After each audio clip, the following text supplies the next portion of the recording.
سلام علیکم انسان‌های عزیز، حالتون چطوره؟ قانون عدالت، برابری و همزیستی در دنیا. اول اینکه باید در هر زمانی عادل و منصف بود و به حق کسی تجاوز نکرد. دوم، نباید بی‌دلیل انسانی را کشت. سوم، اینکه باید به تفاوت‌های ملی، دینی و زبانی همه احترام گذاشت. هر طور که باشد باید این را پذیرفت و نباید آن را دست کم گرفت. چهارم، اینکه نباید به انسانها، حیوانات و طبیعت آسیب رساند. پنجم، اینکه دنیا مال مشترک همه انسان هاست. نباید آن را با مرزها محصور کرد و به زندانی که میشناسی تبدیلش کرد. ششم، اینکه باید با عشق به همه انسانها، طبیعت، حیوانات و دنیا زندگی کرد و از آنها محافظت نمود. هفتم، اینکه نباید ژنتیک همه انسانها، حیوانات و طبیعت را تغییر داد و خراب کرد. نباید چیزهایی را اختراع یا انجام داد که وقت مردم را تلف کند یا آنها را ناراحت کند. نهم، اینکه نباید به کسانی که در شرایط سخت هستند با بهره وام داد. دهم، اینکه حتی در صورت مرگ از گرسنگی هم هرگز نباید گوشت انسان خورد. یازدهم، اینکه با رفتار محترمانه و امن متقابل باید اجبار به پاسپورت، شناسنامه و سایر مدارک را از بین برد. دوازدهم، اینکه نباید انسانها را به بردگی گرفت یا با فریب آنها را وابسته کرد و عمرشان را بیهوده هدر داد. سیزدهم، اینکه به جای خودخواهی ناشی از رقابت که میگه تو بمیر تا من زنده بمانم، باید با رشد برابر و سود متقابل و همکاری در زندگی کرد. چهاردهم، اینکه با زبان و رفتارمان نباید بهشان احترام و منافع دیگران لطمه بزنیم و باید مراقب باشیم که هیچ آسیبی به احساسات و حقوق آنها وارد نشود. بریک تایم 0:50. 15، اینکه باید برای ساده سازی و تسهیل همه علوم و کشفیات تلاش کنیم و همچنین برای افزایش محبت، وفاداری و مهربانی به هر کسی کمک کنیم تا خودش را پیدا کند و استعدادهایش را شکوفا کند. 17، اینکه مرتکب بی اخلاقی نشویم و مثلا اثر منفی و نامطلوبی بر اخلاق جامعه نگذاریم. 18، اینکه روش‌های درمان طبیعی را گسترش دهیم. 19، اینکه ببخشیم، عادل و منصف باشیم و با پرداخت متقابل و همکاری کامل همه مسئولیت‌ها را به طور کامل و دقیق حل و فصل کنیم. 20، اینکه هر کاری را به فرد متخصص بسپاریم تا امورمان را به شکل درست، خوب و آسان حل کنیم.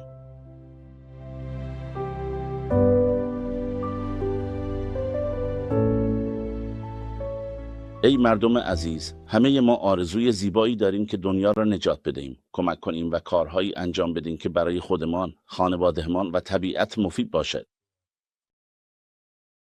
متاسفانه وقتی به وضعیت فعلیمان نگاه می‌کنیم، نه تنها از نجات دنیا خبری نیست، بلکه کارهایی می‌کنیم که حتی از دوران ابتدایی هم بدتر و دردناکتر است. واقعاً با وجود این همه اتفاقات دردناک فعلی، من هم تعجب میکنم که چطور خودمان رو انسان میدانیم و همه چیز را آگاهانه زندگی میکنیم و از کنارشون میگذریم.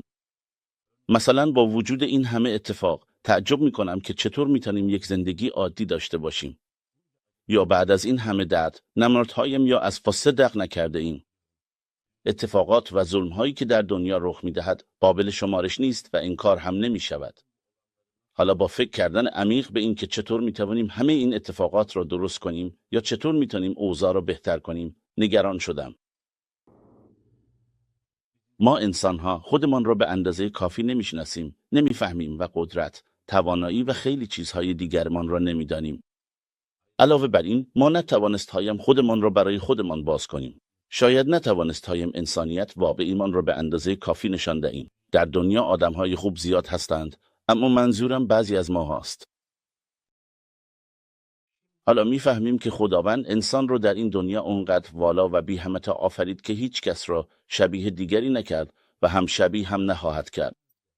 در واقع علم و فناوری پیشرفته هم این حقیقت را به وضوح نشان میدهند. بله، ژن‌های ما، کلودهای دن ما، آن اثر انگشت‌های بی همتای ما. همینها هم نشان میدهد که هیچ کدام از ما کپی دیگری نیستیم. قطعاً هیچ کدام از ما شبیه هم نیستیم. به همین دلیل است که خداوند در قرآن می‌فرماید هر کس انسانی را نجات دهد گویی همه انسانیت را نجات داده است و هر کس انسانی را بکشد گویی همه انسانیت را کشته است. این کار آنقدر سنگین و وحشتناک است که حتی فکر کشتن یک انسان هم نباید هیچ وقت به ذهن یا حتی خواب کسی خطور کند. شاید چون در فیلم ها و سریال ها مدام این صحنه ها را می‌بینیم، دلهایمان نسبت به این واقعیت وحشتناک بیست شده است. کشتن انسان چقدر ساده شده است. احساساتمان را خرج می‌کنیم و فقط تماشا می‌کنیم. واقعاً به این چیزها عادت کرده ایم. باور کردنی نیست. به همین دلیل باید همه چیز را از خودمان شروع کنیم. به حضور می‌بینیم که انسان‌ها در زندگی مدام از این و اون الگو می‌گیرند و با دنبال کردن هنرمندان و نوآوری‌های مختلف انگار خودشون را به نوعی عذاب می‌دهند. حالا بیایید به ابتدا به لحظات نخست آفرینش برگردیم. خداوند بدن انسان را از گل آفرید. سپس با قدرت خود آن را شکل داد. جان را نه فرشتگان، نه کس دیگری، بلکه از روح خودش در ما دمید. علم را هم خودش به ما آموخت. هیچ کس دیگری علم را به ما یاد نداد. مستقیما خودش به ما یاد داد. راه ما انسانها برای دسترسی به موثرترین منبع دانش و علم، درست مثل جستجو در یک سیستم کامپیوتری، ابزار تحقیق ما فکر کردن است. باید بنشینیم و دوباره فکر کنیم. خیلی چیزها کشف می‌کنیم. یعنی با فکر کردن می‌توانیم پیدا کنیم. انگار کمبود ما این بود که به هیچ چیز 100% ایمان نداشتیم. خدا به ما اعتماد کرد، اما ما به خودمان 100% اعتماد نکردیم. اگر واقعا ایمان کامل داشته باشیم که میتونیم هر کاری رو 100% انجام دهیم، در عمل میتونیم خیلی چیزها رو محقق کنیم. اگر یک مقدار عمیق‌تر فکر کنیم و کمی به دلایل پشت پرده‌ای اتفاقات توجه کنیم، اون وقت متوجه میشیم که خیلی از اطلاعات را حتی بدون اینکه این طرف و اون طرف بدیم و بخونیم یا تلاش خاصی کنیم، میتونیم به دست بیاوریم. حتی باور کردنی نیست، اما در خوابهایمان هم میتوانیم از طریق روحمان درس‌های پر از حکمت بگیریم و چیزهایی یاد بگیریم. نقص ما این است که از فکر کردن فرار می‌کنیم و ایمانمان به خودمان کافی نیست. راه حل این است که اعتماد به نفس خود را کشف کنیم و بتونیم بر سختی‌ها غلبه کنیم. چه به کسانی فکر کنید که روی آب راه می‌روند، چه افرادی را که کارهای غیر ممکن انجام می‌دهند مشاهده کنید. حرف مشترک همه‌شان این است: آنها موفق میشن چون میگویند هیچ قدرتی نمیتونه مرا شکست دهد، هیچ مانعی نمیتونه راهم را ببندد. من حتما این کار را انجام خواهم داد. ما عجول هستیم، قضاوت میکنیم و فقط حرف میزنیم و رد میشویم. دائما غیبت میکنیم و میگوییم این اینطور است، آن آنطور است. اما وقتی فکر میکنم، وقتی خودم را 100% نمیشناسم، چطور میتونم درباره دیگران قضاوت کنم و بگم این اینطور است، اون اونطور است؟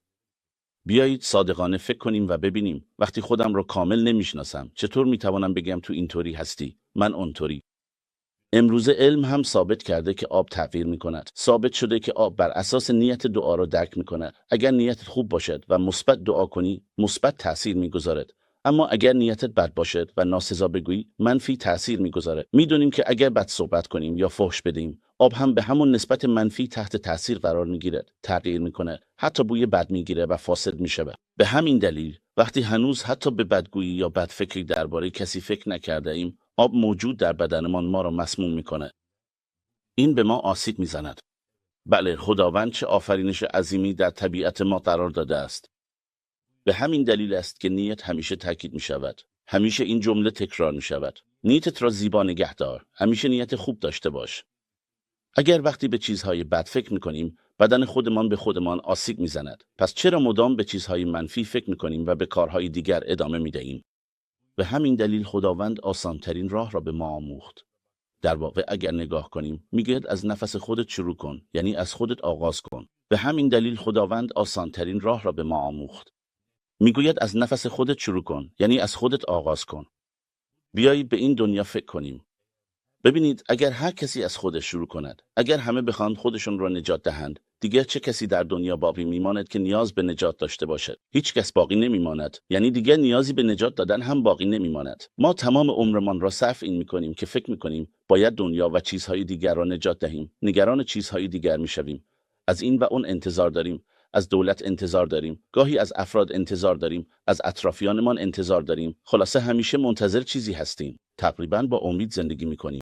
نه، اگر نگاه کنیم، در واقع ساده ترین راه را به ما یاد داده است. از خودت شروع کن. اگر اول از نجات دادن خودمان شروع کنیم، اگر من از نظر اخلاقی، ذهنی، جسمی و اقتصادی از هر لحاظ نجات پیدا کنم، در این صورت اگر همه نجات پیدا کنند، دیگر کسی برای نجات دادن در دنیا باقی نمیماند. این ساده ترین راه است. در واقع راهش هم ساده است. بله، ما در گذشته زندگی کردیم. گناه‌ها و اشتباهاتی مرتکب شدیم.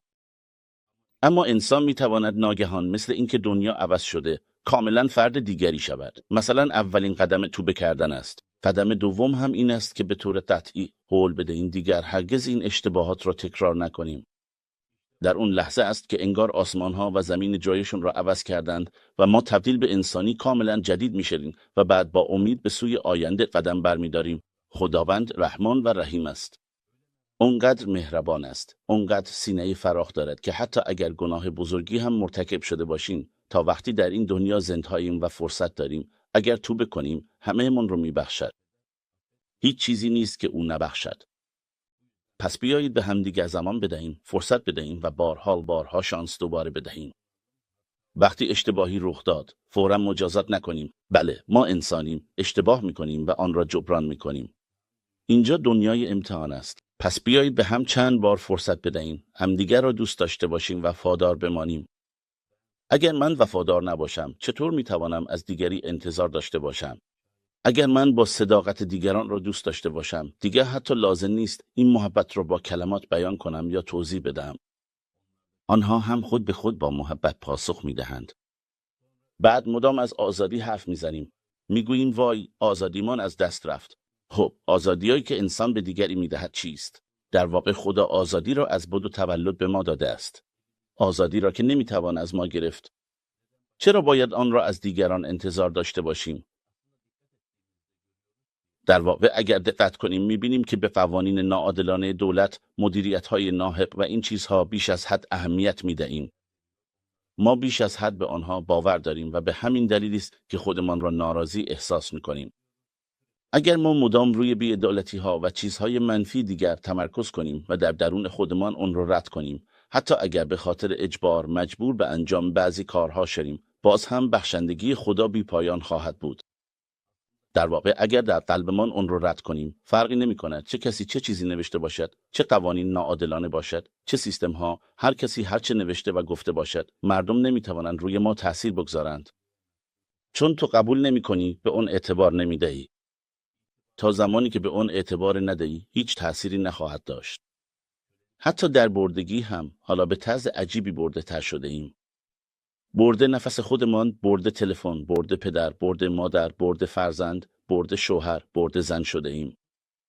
ما برده همه چیز شده ایم.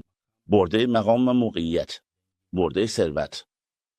بیایید بنده خدا باشیم، دوست او باشیم. دوم اینکه خوشبخت یا بدبخت بودن مردم ما در دنیا یا اینکه با تحقیر یا با ارزش زندگی کنیم فقط به رابطه خودمان با خدا بستگی داره. یعنی این موضوع به وفاداری ما بستگی داره. هر چقدر ما وفادارتر باشیم، او هم با ما همانطور رفتار میکند. اگر اینطور نباشد، برای منافع کوچک دنیوی قطعاً ما اعتباری نخواهیم داشت. برای اینکه واقعاً با یک انسان خوب رابطه‌های صمیمی برقرار کنیم، باید نهایت وفاداری را به او نشان دهیم. هیچ منفعت شخصی را در نظر نگیریم و محبت و دوستی او را به عنوان اساسی ترین تکیهگاه خود قرار دهیم. فقط در این صورت است که چنین دوستی و وفاداری واقعاً ارزشمند خواهد بود. اگر برای منفعت دوست شویم، هیچ کس به دوستان منفعت طلب احترام نمیگذارد و دوستشان نداره. به همین دلیل خداوند به ما میآموزد که کارهایمان را فقط برای رضای او انجام دهیم. وقتی نگاه میکنیم، خداوند میگه برای من انجام بده، کارهای جدید انجام بده. هدف ما از آمدن به این دنیا هم همین است. ما برای کشتن یا مجازات کردن نیامدیم. کاملا درست است. این دنیا میدان امتحان است. هیچ کدام از ما نمیتوانیم مدت این امتحانهای مختلف را پیش بینی کنیم. اما چیزی که خیلی خوب میدونیم این است که دو مسئولیت اصلی ما این دنیاست که خداوند متعال ما رو به خاطر آنها به این دنیا فرستاده. او رو به درستی بشناسیم و به تمام دستورات و نهیهایش عمل کنیم. چه دلیلش برای ما کوچک باشد، چه بزرگ، ما به این دنیا آمدهاییم تا کار خیر انجام دهیم. ما برای کمک به دیگران به این دنیا آمدهاییم. پس بیایید همیشه کار خیر انجام دهیم. خداوند می‌فرماید برای خدا نیکی کن، عبادت کن. این کار و آن کار را انجام بده. گاهی میشنویم که بعضی‌ها اینطور میگویند: من نماز نمیخوانم. اگر با چشمم نبینم، با دستم لمس نکنم، باور نمیکنم. حتی اگر خدا رو نبینی یا نشناسی، حتی اگر چشمانت هم نبینند، در درونت روحی داری. حتی اگر چشمانت نابینا باشد باز هم خواب میبینی. مثلا وقتی این خواب را میبینی روحت را میبینی. روحت از بدنت خارج میشود. امروزه در این دورهایی که اینقدر پیشرفت کرده ایم گفته میشود که وزن روح 21 گرم است و حتی تمام این تصاویر که با دوربین ها ضبط شدند باعث شدند که روح دیگر آنقدر رازآلود نباشد و حالا قابل مشاهده شده است. ما می توانیم با دوربین های پیشرفته و چیزهای دیگر این را بفهمیم. حداقل بیایید خواب ببینیم. حتی در خواب هم روحمون از بدنمون خارج می شود. همه چیز را به وضوح می بینیم و می فهمیم. اما خودمان باور نمی کنیم.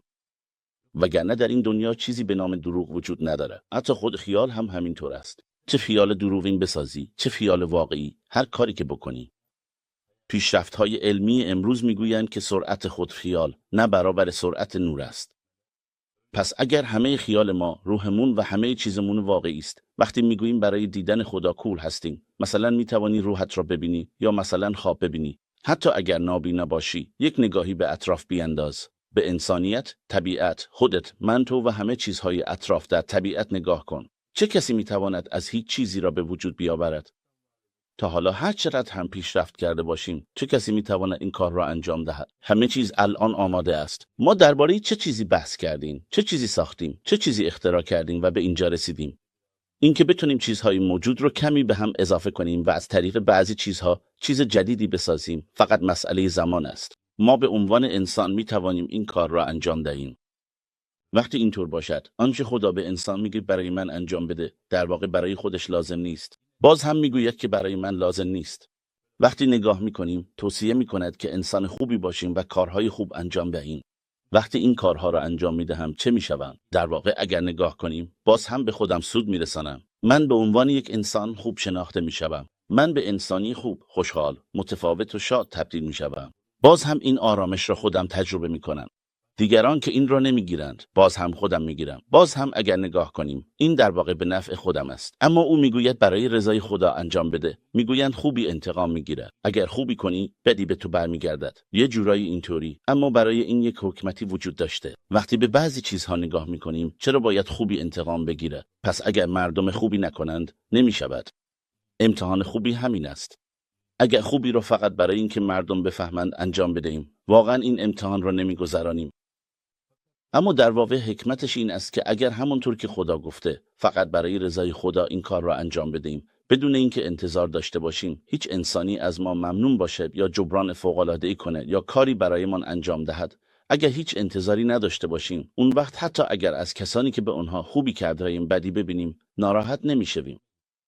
اگر ناراحت شویم، یعنی خوبی را برای مردم انجام داده ایم. اگر ناراحت نشویم و اهمیت ندهیم، اون وقت از این امتحان سربلند بیرون آمدهایم و رنجی نمیکشیم. امتحان خوبی همین است. نکات ظریفش هم همین هاست. در این صورت خودمان با آرامش زندگی میکنیم. به همین دلیل هر کاری که بکنی، هیچ چیز نمیتونه به خدا سود یا زیانی برساند. حرفش این است: به من بهشتت را بده. مثل یک گدا مدام درخواست میکنیم. خدا میگوید من از رگ گردن به شما نزدیکترم. من از خودت به تو نزدیکترم. او روح را به ما بخشید. کسی که ما را به سخن گفتن، عمل کردن و انجام بسیاری از کارهای حکیمانه وامی دارد اوست. به همین دلیل گفته‌اند به گوینده نگاه نکن، به کسی نگاه کن که او را به سخن آورد. به همین دلیل در برابر وجودی که همه چیز را می‌بیند و می‌داند، من چطور می‌توانم دارایی کسی دیگر را بخوام و طلب کنم؟ بگذار اینطور با او رفتار کنم. مثلا بهشت ملک خداست.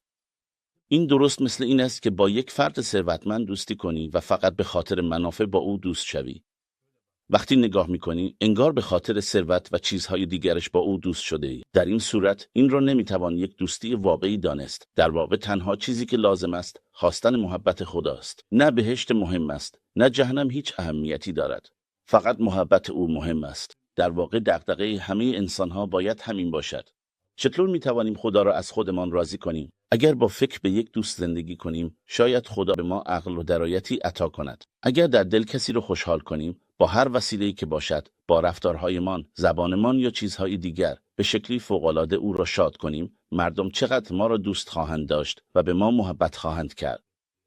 فکر کنید، به ما این همه فرصت داده شده، عمری کوتاه برای یک زندگی ابدی. زمان بسیار کمی در اختیارمان گذاشته شده تا برای یک زندگی بی‌پایان آماده شویم. به این فکر کنید. 1 قرن، 2 قرن، 1000 سال نعمت. در واقع این هیچ چیز نیست. من نمیتوانم این را حساب کنم. برخی گفته‌اند 8 ثانیه. شاید این محاسبه‌ای باشد که با توجه به گفته قرآن که یک روز قیامت برابر با 1000 سال این دنیاست انجام دادند. اما وقتی به اون فکر میکنیم زندگی ابدی، بله، برای یک زندگی بی پایان، 1 قرن یا 1000 سال نعمت هیچ ارزشی نداره. مدتی است که حتی به اون ثانیه هم نمیرسد. خداوند با محبتش ما را اونقدر خوشحال کرد که در زندگی حتی نمیتونیم تصورش رو هم بکنیم. آن غیب، این غیب. واقعا نمیتوانی غیب را بدانی. روح هیچ کدام از علومی که ما یاد گرفته ایم هرگز وارد غیب نمیشود. پس نترس، یاد بگیر، انجام بده، عمل کن. وقتی گفته می شود نمیتوانی بدانی، واقعا هم نمیتوانیم بدانیم. ما فقط نمیتوانیم درک کنیم. علم آنقدر بی‌نهایت است که خداوند در عالم خودش آنقدر خوب میداند چگونه خوشحال کند که آدم حیرت میکند. گاهی آنقدر خوشحال میشوی که دلت میخواد بگویی تو خدایی و از خوشحالی منفجر شوی. اما او همان را هم از یادت میبرد. گاهی اگر چیزی را تجربه نکنی تأثیری هم ندارد. گاهی هم به خاطر اینکه چیزی را به تو میچشاند. این را میگویم. به همین دلیل هیچ چیز در تصور ما نمیگنجد. در واقع این دغدغه همه ماست. باید هدفمان این باشد که همه انسانها را اونقدر خوشحال کنیم که خداوند در دلش شاد شود و به فرشتگان بگد ببینید چه بنده زیبایی آفریدم. اگر دغدغه ما این باشد که فقط رضایت او را جلب کنیم، نه برای نمایش یا شهرت، و به این فکر کنیم که چطور میتوانیم او را خوشحال کنیم، شاید زمان هم به ما فرصت دهد. شاید با کوچکترین چیزها خوشحال و شاد شود. در واقع دغدغه ما باید همین باشد. چون این دنیا دنیای امتحان است. همه چیز میگذرد و تمام میشود.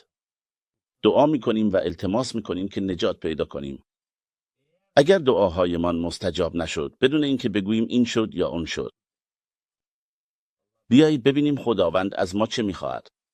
برای نجات خود دعا کردیم، تلاش کردیم، دعا کردیم و خیلی التماس کردیم.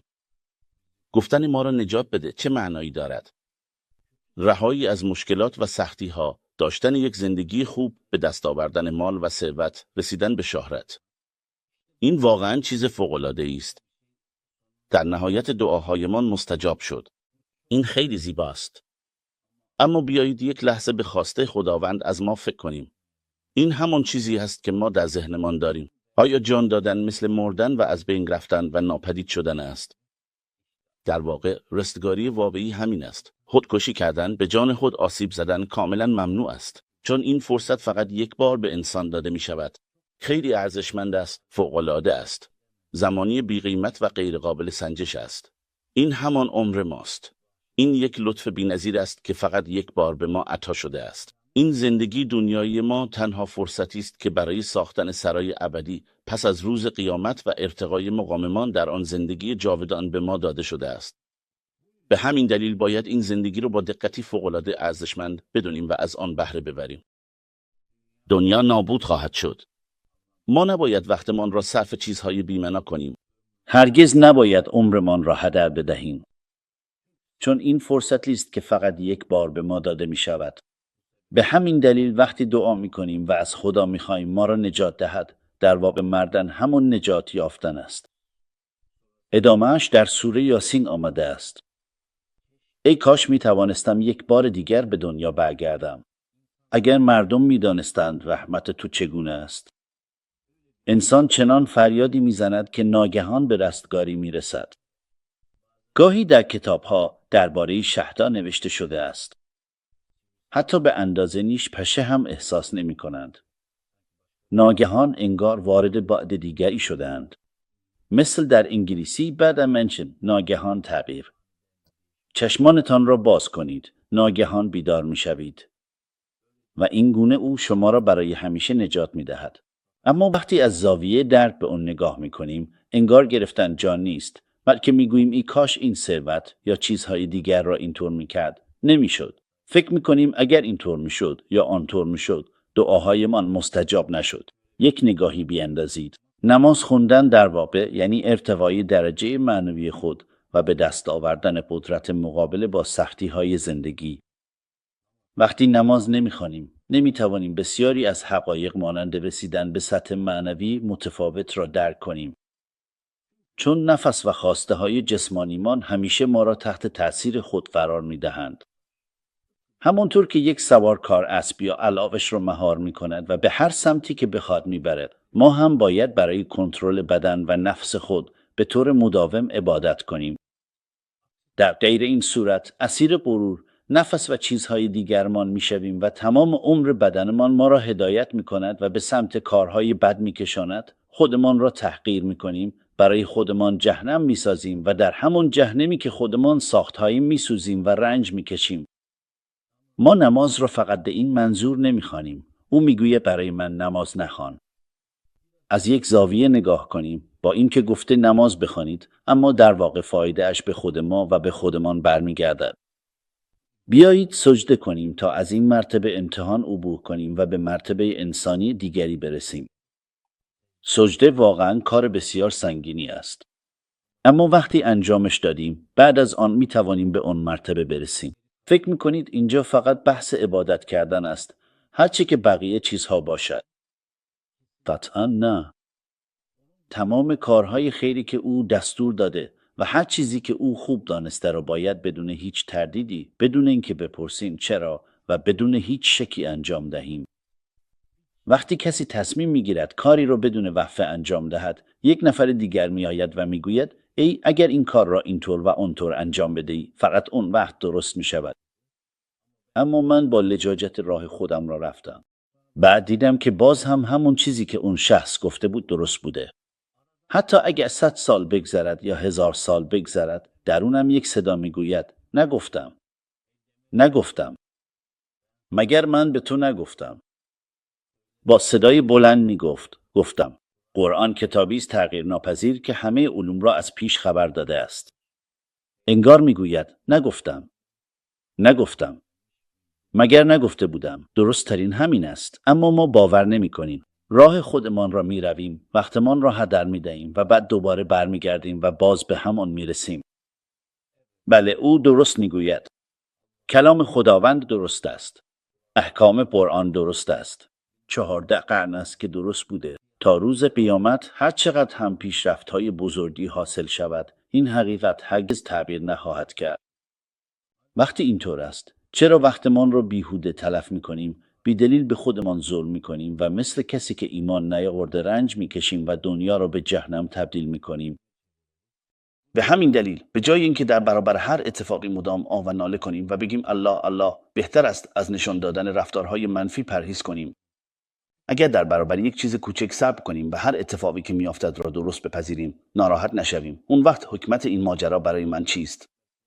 اگر به این فکر کنیم که چطور این امتحان را پشت سر بذاریم، بفهمیم که این دنیا دنیای امتحان است و بر همین اساس رفتار کنیم، فوراً اعتراض نکنیم و هیچ اتفاقی رو با عصیان پاسخ ندهیم، به حکمت اون فکر کنیم و مطابق اون عمل کنیم، آنچه گذشته است. گذشته رو نمیتوان بازگرداند. شاید فردا اگر خدا بخواهد وجود خواهد داشت و اگر نخواهد بود. دنیا یک روز است و آن روز همین امروز است. اگر امروز را اینگونه زندگی کنیم، راه حل‌های درست را بر همین اساس پیدا کنیم و بدون عصیان با محبت رفتار کنیم، اون وقت در زندگی یک تغییر کاملا متفاوت رخ میدهد. یعنی بیایید اینطور فکر کنیم. برای خوشبختی خودمان یک بار فکر کنیم و ببینیم. خودمان را برای خوشبختی تصور کنیم که از درونمان به حد انفجار برسد، یک خوشبختی خارق‌العاده. او ما و بدن ما را آفرید. خدا ما را آفرید. به روح ما از روح خودش جان بخشید. ما عملاً بخشی از او هستیم. ما بر هر چیزی تواناییم. ما تا ابد زندگی خواهیم کرد.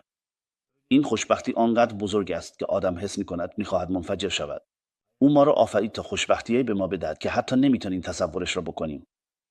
وقتی فکر می‌کنیم چه شانسی، چه چیز خارق‌العاده‌ای، ما چه موجود والایی هستیم. خدا به روح ما از روح خودش جان بخشید. ما کسانی هستیم که با نفخه‌ای از روح خداوند به وجود آمده‌ایم. آیا این برای ما کافی نیست؟ وقتی به 18,000 عالمی که خداوند فرمانروای کل جهان آفریده نگاهی میاندازیم، در مقایسه با عظمت بیپایان خدا و وسعت شگفت‌انگیز این کائنات، شاید حتی به اندازه ذرهایی از یک دانه شن نباشد. به انسان‌ها نگاه کنید.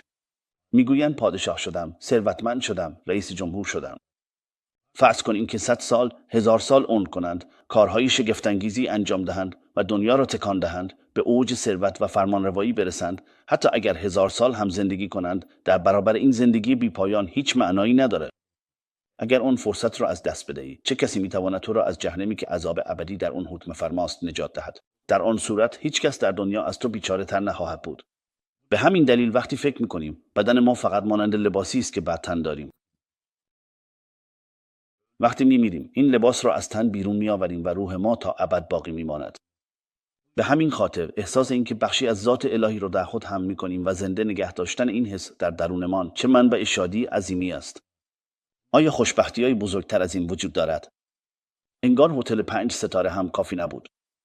حالا دنبال 7 ستاره، 10 ستاره هستیم. هنوز هم سعی می‌کنیم دنیا را به جایی فوق‌العاده تبدیل کنیم. این کار را می‌کنیم، آن کار را می‌کنیم.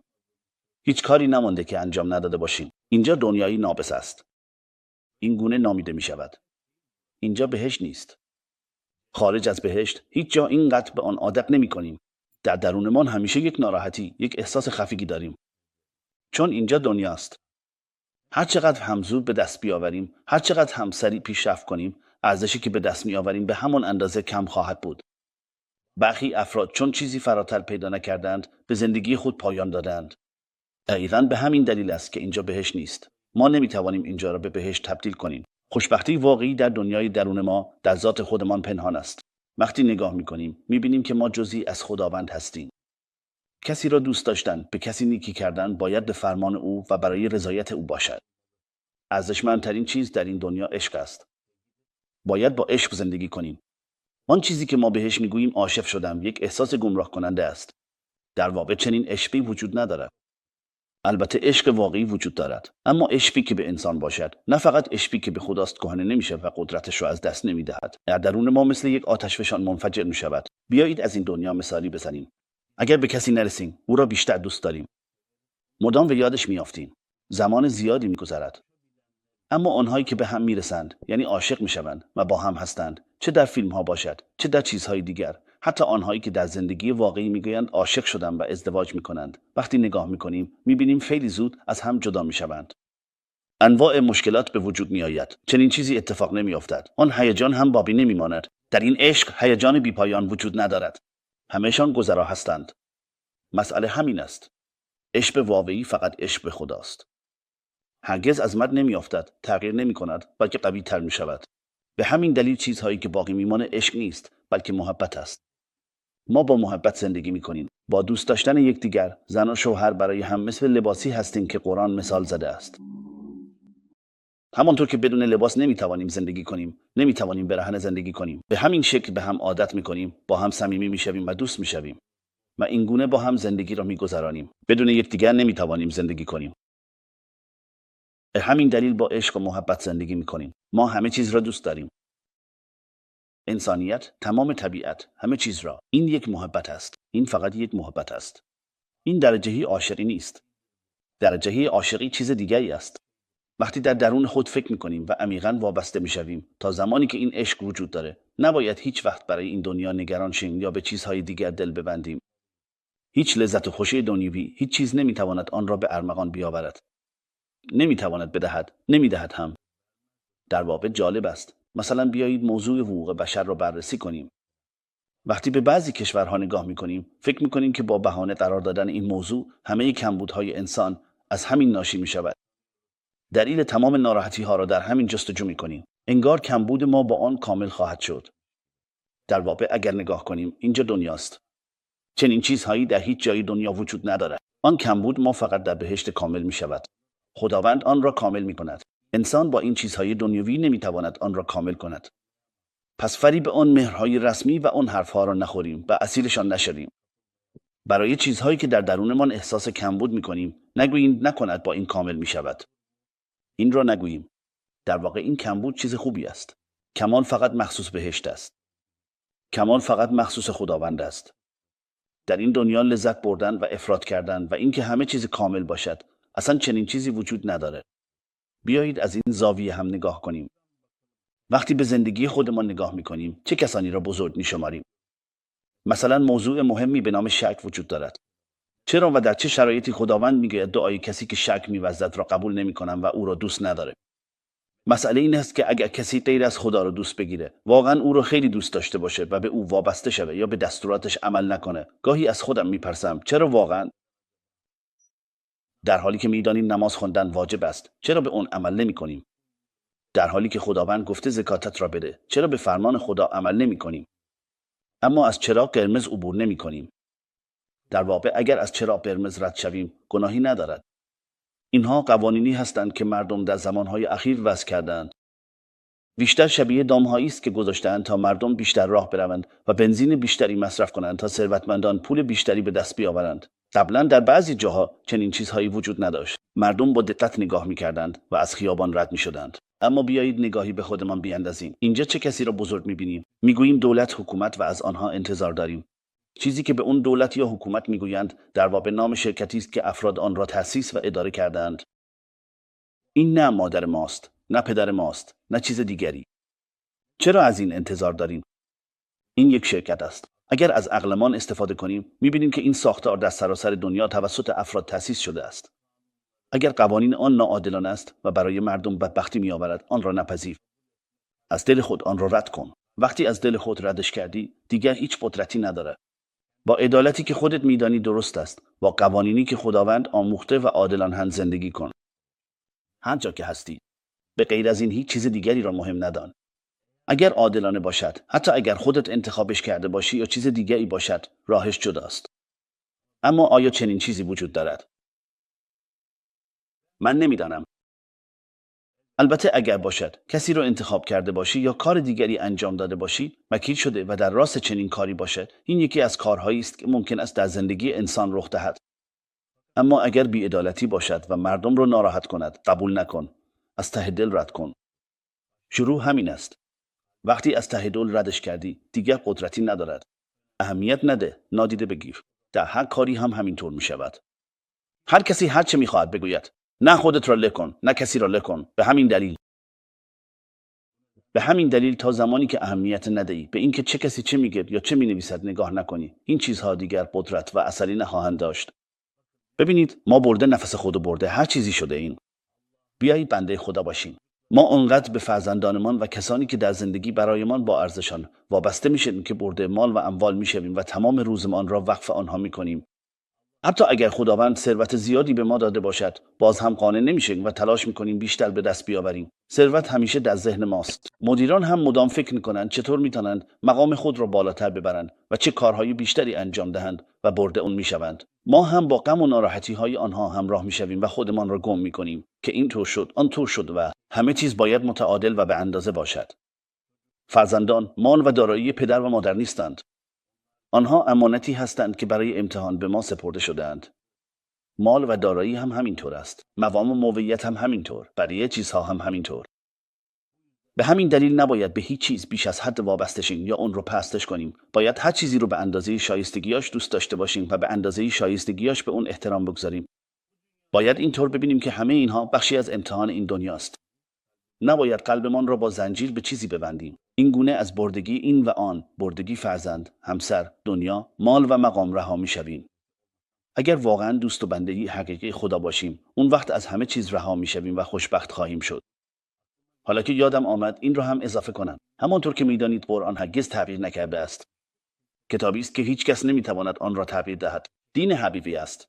به همین دلیل اگر بخوایم هر دینی رو یاد بگیریم، ابتدا اگر قرآن رو بخونیم و بررسی کنیم و اون رو بشناسیم، اون وقت می‌توانیم قرآن رو به عنوان یک فیلتر در برابر همه ادیان به کار ببریم. البته اگر به شکل تغییر نیافته زبور، تورات و انجیل ایمان نداشته باشیم، نمی‌توانیم مسلمان باشیم. اما برای اینکه چیزهایی رو که مردم نوشته و اضافه کردند بفهمیم، باید اول قرآن را خوب بشناسیم. وقتی بدانیم، اون وقت می‌توانیم مثل یک فیلتر تشخیص بدهیم. چه کسی چه چیزی اضافه کرده؟ چه کسی اضافه کرده؟ البته به آنچه واقعی است ایمان می‌آوریم. تمام پیامبران پیامبرانی هستند که خداوند آنها را آفریده است. ما هرگز برای هیچ پیامبری سجده نمی‌کنیم و نماز نمی‌خوانیم. اگر چنین کنیم، از ایمان خارج می‌شویم. ما فقط خدا را عبادت می‌کنیم.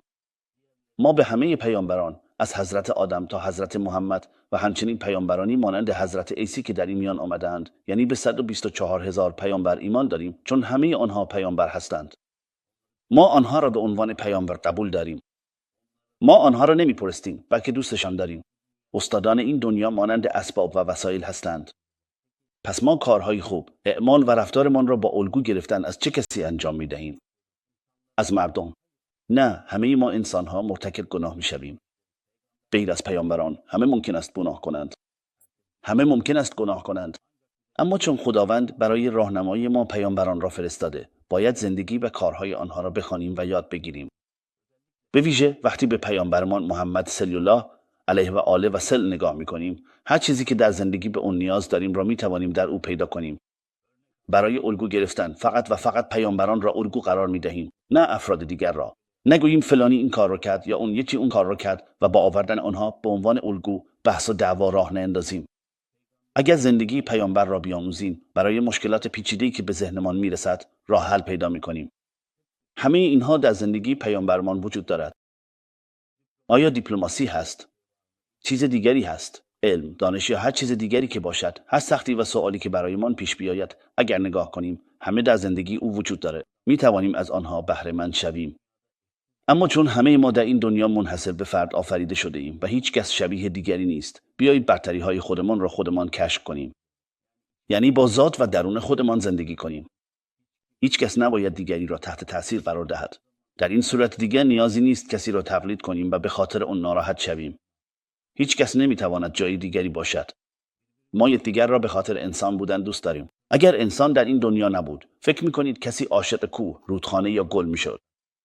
آیا چیزی به زیبایی انسان در این دنیا وجود دارد؟ ما بی قیمت و باور نکردنی منحصر به فرد هستیم. همه ما مهمان یکدیگریم. به زودی همه ما از هم جدا خواهیم شد و خواهیم رفت. پس برای چه باید دعوا یا بحث کنیم؟ تمام دارایی‌ها متعلق به خداوند است. اینجا هر چه بدهی، چه وطن، چه شهر یا خانه‌ات را مهم نیست. هر کاری که انجام می‌دهی، اگر با میل خودت ببخشید، درست است. آنچه اینجا گفته می‌شود فقط مخالفت با بی‌عدالتی است. وقتی برای منافع خود به دیگران فشار می‌آوریم، حمله می‌کنیم، فریب می‌دهیم و چیزهایی به دست می‌آوریم، خداوند ما میگه که باید با بی‌عدالتی مقابله کنیم. به همین دلیل ای مردم، ای انسان‌های ارزشمند، خودمان را تحقیر نکنیم، خودمان را دوست داشته باشیم، به خودمان احترام بگذاریم و یکدیگر را دوست بداریم. وقتی یکدیگر را دوست داشته باشیم و به هم کمک کنیم، میتونیم با خوشبختی کامل زندگی کنیم. نه از مال و اموال، نه از هیجان‌های دیگر، بلکه با عشقی که از درونمان میآید، با جستجوی چیزهایی که از دل خودمان برمیخیزد. اگر بنشینیم و کمی فکر کنیم و روی اون موضوع تمرکز کنیم و خودمان رو درگیر هر چیز دیگری نکنیم، اون وقت میبینیم که پاسخ آشکار میشود، همه چیز روشن میشود. وقتی خودمان رو پیدا کنیم و خودمان رو بگشاییم، میفهمیم که هیچ کس نمیتواند به دیگری برسد. در اون زمان تلاش برای قرار دادن همه در یک قالب، اینکه دیگران مثل من فکر کنند، مثل من رفتار کنند، از راه من برن یا حسرت بخورم که چرا مثل اون نشدم، کاملا بی‌معناست. هیچ کس نمیتواند عین دیگری باشد. خداوند ما را متفاوت آفریده است. گاهی حتی دو عالم دینی هم وقتی کنار هم قرار میگیرند، ممکن است بحث کنند. در واقع اگر نگاه کنیم، هر دوی آنها از زاویه دید خودشان حق دارند. وقتی به قرآن متصل میشیم و اون رو میخوانیم، هر کدوم از ما احساس میکنیم که انگار جداگانه مورد خطاب قرار گرفته ایم. در این صورت، چون نصیحتی که به من داده شده با نصیحتی که به تو داده شده متفاوت است، نباید بحثی پیش بیاید. این هنر شگفت‌انگیز و حکمت خارق‌العاده خداوند است. هر انسانی پس از خوندن و اندیشیدن به قرآن، خودش بهتر از هر کسی میداند که به چه چیزی نیاز داره، بنابراین قرآن را میخوانه و از طریق آن به هر کس نصیحت‌های متفاوتی میدهد. چون حکمت خداوند ایجاب میکند که به هر کسی نصیحتی متفاوت بدهد. به همین دلیل نیازی نیست که با هم بحث کنیم و یکدیگر را برنجانیم. بیایید خودمان را از طریق قرآن به خداوند پیوند بزنیم. در آن صورت نصیحت و درس خود را از همانجا میگیریم و میآموزیم. در زندگی، در مسائل شغلی هم موضوعات زیادی وجود دارد. من 20 سال درس خواندم، 30 سال درس خواندم. خیلی سختی کشیدم. دیگران هم باید سختی بکشند. نه، این اشتباه است. خداوند می‌فرماید چیزی را که آسان کرده ایم سخت نکن. در این صورت حتی اگر من برای یاد گرفتن یک چیز سخت 20 سال زحمت کشیده باشم، باید اصل و راه آسان اون رو پیدا کنم و دانش و علمم رو به مردم بدهم، نه مال و ثروت رو به عنوان صدقه. حتی اگر هیچ کاری نتونیم بکنیم، یک لبخند هم صدقه است. به همین دلیل حداقل باید لبخند بزنیم و تمام دانسته‌ها و تجربیاتمان رو به دیگران آموزش دهیم. این وظیفه ماست. باید در این دنیا با تقسیم برابر و بهره‌مندی مشترک زندگی کنیم. وقتی اینطور باشد، همه چیز خیلی زیباتر می‌شود. فریب حرفه‌ای بعضی‌ها را نخوریم. آنها می‌گویند عدالت بهانه‌ای است که ضعیف‌ها ساخته‌اند. حتی در بعضی کشورها از چیزهایی که میشنوید تعجب خواهید کرد. میگویند اگر قوی باشی و ظلم و فشار وارد کنی، مگر همه چیز مال تو نمیشود. اگر قوی باشی نیازی به عدالت نیست. هر چه بگویی همان می شود. هر کاری بکنی همان است. هر طور که باشد. واقعا اینطور است.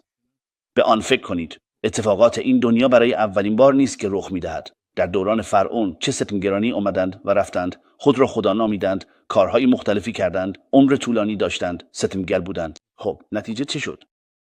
خداوند مهلت می‌دهد. ما نمی‌دانیم این مهلت را تا چه زمانی می‌دهد، چون آفریننده اوست. به همین دلیل ما نمی‌توانیم با شیطانی رفتار کنیم.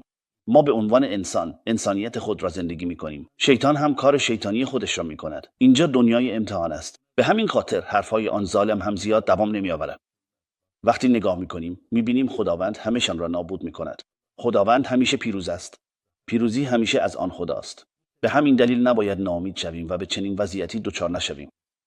چه بمیریم و چه کشته شویم، چیزی که واقعاً باید از آن بترسیم این است: آیا توانستم این امتحان را با موفقیت پشت سر بگذارم؟ آیا توانستم عمرم را در این دنیا صرف کارهای بیهوده نکنم و همانطور که خداوند فرموده اون رو به کارهای بزرگ و درست اختصاص دهم و بیهوده هدر ندهم؟ دلیل این که باید نگران باشیم و از این بترسیم که آیا از این امتحان سربلند بیرون میاییم یا نه، همین است که زندگی ما در این دنیا یک دنیای امتحان است. نه از چیزهای دیگر، فقط از همین. از این دنیای امتحان هر کسی که باشیم همه ما روزی خواهیم رفت. برخی افراد هم میگویند نیکی کردن کار آدمهای ضعیف است. آن را نشانه ضعف میدانند. میگویند این ضعف توست. اما وقتی انسان به خودش اعتماد دارد، وقتی توانایی دارد، وقتی قوی تر است، میتواند به دیگران کمک کند و کارهای متفاوتی انجام دهد. ما اویغورها یک ضرب المثل داریم. حتی اگر 1000 کار داشته باشم استراحت نمی کنم. حرکت می کنم اما دیگر توانی برایم نمی ماند. خدایا وقتی تو را دارم غمی ندارم. همه شما این را می دانید. اجداد ما حتی اگر در این دنیا به آرامش کامل نمی رسیدند، با توکل به خدا زندگی می کردند و به همین دلیل غم به دل راه نمی دادند. یادم نرود این رو هم بگم که فرقی نمی کند کجای دنیا باشیم، چه کسی باشیم یا در چه شرایطی زندگی کنیم، نباید خودمان رو دستکم بگیریم و با نگاه کردن به چیزهای دیگر بیش از حد تحت تاثیر قرار بگیریم و بگیم خیلی بد شد، اینطور شد، اونطور شد و اینقدر شکایت کنیم. به همین دلیل بدون اینکه ناامید شویم، همیشه امیدمان را به خدا ببندیم و با امید به همدیگر نیکی و کمک کنیم و در این دنیا بدون اینکه درگیر منفی بافی ها شویم، هر چه پیش آمد با لبخند زندگی کنیم و ادامه دهیم. چه گریه کنیم، چه بخندیم، روز می‌گذرد. این است دنیای امتحان. اینجا بهشت نیست. در واقع اینجا اونقدر هم جایی نیست که بخوایم به اون بچسبیم یا محکم بغلش کنیم. به همین خاطر برای اینکه زندگیمون رو معنادار و زیبا کنیم، با صداقت به نیکی فکر کنیم، نیکی کنیم و آدم نیکوکار باشیم. حداقل به اطرافیانمان لبخند بزنیم. دست کم وقتی همدیگر رو می‌بینیم، یک لبخند نشان بدهیم. این انسان‌های ارزشمند، فرقی نمی کند اهل کدام ملت باشیم، بیایید انسانیتمان را پیدا کنیم و مثل یک انسان زندگی کنیم. این 20 قانونی را که نوشتم کنار نگذاریم. حداقل آنها را به دیوار بزنیم یا جایی قرار بدهیم. البته چیزهای خیلی بیشتری هم وجود دارد. شریعت خداوند هست و باید آنها را یاد بگیریم. حداقل در انسانیتمان، فارغ از این که پیروی چه دینی یا اهل کدام ملت باشیم، هر که باشیم، اگر اینها را کنار بذاریم و محکم به این اصول بچسبیم، به آنها پسند بخوریم که این گونه زندگی خواهم کرد، طور دیگری رفتار نخواهم کرد، باید این گونه باشم و همه‌مان به خودمان قول بدهیم و سوگند بخوریم که این گونه زندگی کنیم. اگر فقط شروع کنیم به تغییر خودمان، اون وقت دیگر نیازی به نجات دنیا نخواهد بود. همه چیز درست می شود و سر جای خودش قرار می گیرد. من به این باور دارم، میدونم و بعضی چیزها رو با قلبم حس می کنم. این همه ظلم، این همه رنجی که کشیده شده کافی است دیگه. همه اینها پشت سر گذاشته خواهد شد و همه چیز درست می شود و زیبا خواهد شد. به همین خاطر هرگز دعایمان را قطع نکنیم. حتی اگر دیگران راه را اشتباه بروند، اگر توبه کنیم فراموش نکنید، خداوند همه چیز را می بخشد. من نتوانستم، موفق نشدم. نگویید که از من ناامید شدند. نه، اصلا اینطور نیست. تا زمانی که نفس میکشیم، خداوند به همه ما فرصت میدهد. پس بدون اینکه از کسی چیزی انتظار داشته باشیم، از خودمان شروع کنیم و همه کارها را برای رضای خدا انجام دهیم. بدون اینکه کسی رو برنجانیم، بدون اینکه پشت سر کسی حرف بزنیم یا کسی رو کوچک بشماریم. هر کاری هم که کرده باشیم، باز هم باید عذرخواهی کنیم. اگر حقی برگردن ماست، باید آن را ادا کنیم. حتی اگر کارهای دیگری هم کرده باشیم، میتوانیم از آنها بگذریم. خداوند همه ما را سالم و سلامت نگه دارد. امتحاناتمان را به خوبی پشت سر گذاشتن را نصیبمان کند. خدا نگهدار. در واقع اسم من آنقدرها هم مهم نیست، اما نام من غیرت سبیق است. در حال حاضر در آمریکا زندگی میکنند. تا دیدار بعدی، خدا نگهدارتان.